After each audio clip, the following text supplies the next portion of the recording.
Sur le terrain, troisième jour de lutte face à un incendie toujours très difficile à maîtriser. Depuis mardi, 7400 hectares ont brûlé. Pour venir à bout de ce brasier, les pompiers perfectionnent peu à peu leur tactique des contre-feux. Elle a déjà permis de ralentir sa progression. Démonstration avec ce reportage de Diane Schlinger avec Ben Barnier et Léo Marron. Un ogre de feu qui avale la forêt. Incontrôlable. La lutte est inégale. Alors désormais, la seule solution pour tenter de le contenir, c'est de brûler volontairement ce qu'il a épargné sur son passage. Enflammer les broussailles, puis les éteindre. Et ainsi, éviter toute reprise. Là, après, une fois que c'est éteint, c'est éteint.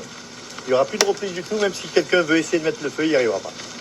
Pas une minute de répit, pas un instant pour se relâcher. De nuit, comme de jour. 1100 pompiers mobilisés pour éteindre la moindre fumerole. Ah, là, les fumerons, oui, il y en a en permanence. Ces pompiers viennent de la caserne voisine de Bélin-Bélier. C'est leur commune qu'ils défendent de façon acharnée depuis 4 jours. Jamais ils n'avaient connu un tel brasier, si imprévisible. La façon dont on le voit évoluer, ça donne l'impression qu'il nous attend, qu'il change de tactique, qu'il reprend d'autres directions. Et c'est ce qui est compliqué, quoi. J'arrive pas à te monter la pression. T'as de la pression ? Ils sont épuisés, bien sûr, mais ils continuent, coûte que coûte. Là, il faut sauver ce qui reste au maximum. Chaque action qu'on fait a un impact quand même, quoi qu'il en soit. Mais quelquefois, ouais, on a l'impression qu'on ne va pas y arriver et non, il faut tenir. Il faut continuer nos actions. Plus loin, ce soldat du feu a une mission cruciale, surveiller en hauteur l'avancée de ce feu tactique.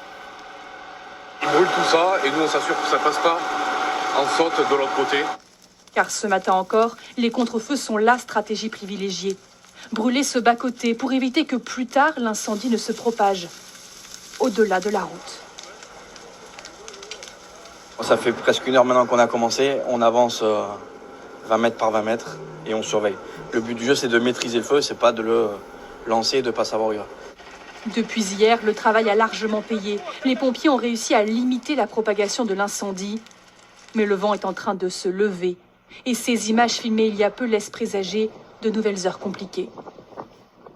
Et justement, pour faire face à ce feu hors norme, la France peut compter sur l'aide de plusieurs pays européens. Les premiers renforts sont déjà arrivés à Ostens, au centre opérationnel. Nous retrouvons tout de suite en direct Ben Barnier.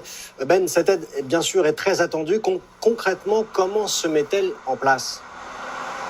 Eh bien, écoutez, concrètement, ces convois de soldats du feu européens arrivent petit à petit. Vous voyez d'ailleurs quelques camions juste derrière moi. Ils sont plusieurs centaines de soldats du feu attendus ici à Ostens, en Gironde. Les camions roumains sont déjà sur place. Leur camp est installé non loin d'ici et leurs véhicules vont arriver encore cet après-midi par convoi avec un avion militaire. Les Allemands sont déjà arrivés. J'ai vu leur convoi cette nuit sur la route. 24 véhicules et 65 soldats du feu. Les 2 avions grecs sont également ici. On attend toujours les Polonais et les Autrichiens. Alors concrètement, pour qu'ils puissent travailler efficacement, il y a une cellule de coordination avec traducteurs. Mais comme vous l'avez dit, les soldats du feu français sont épuisés après 3 jours de lutte contre les flammes. Et c'est évidemment avec beaucoup de soulagement qu'ils attendent ces convois européens. Au moment où on craint toujours ici une reprise des feux.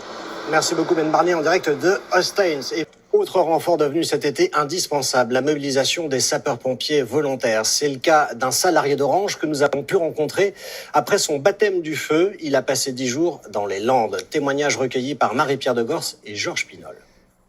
Départ d'urgence pour ces pompiers du Val d'Oise. C'est le retour à la routine pour Jacques Dartenay, le chef de centre. On a une personne âgée là, qui a besoin d'être aidée, qui doit être tombée au sol. Donc on va aller s'assurer que tout se passe bien pour elle.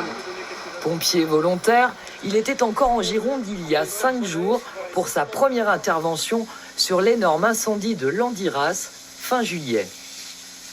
C'est vraiment phénoménal quand vous avez des incendies avec des incendies de cime, des hauteurs de flammes entre 15 et 20 mètres de haut. Voilà, c'est des choses qu'on voit de façon très peu commune, de temps en temps sur des feux d'industrie.